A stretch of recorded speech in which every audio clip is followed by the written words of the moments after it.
Alright, so this is a 2020 Toyota rav4. We're going to replace the engine coolant. But first we have to remove all this engine cover here, this plastic, and here it is, so that we have access into the drain plug. So the drain plug, like so, you can see there's a hose attached to it. I put the hose there. The drain plug is in the driver's side. Obviously in the front of the vehicle is right here. As you can see here, see this hose, and that yellow knob there is the drain plug. And you don't really need this hose if you want to, but it will messy.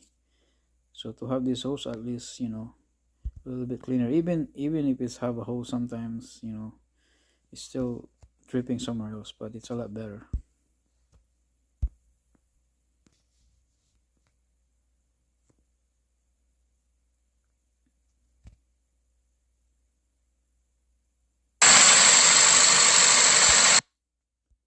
So you're going to need this kind of funnel.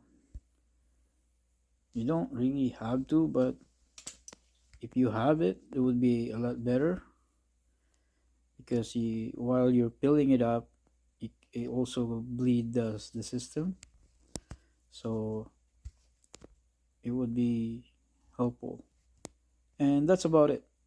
Once you fill this up, you let the engine run until it will reach that temperature, the normal temperature, and then make sure you turn on your heater all the way, and then fill the heater.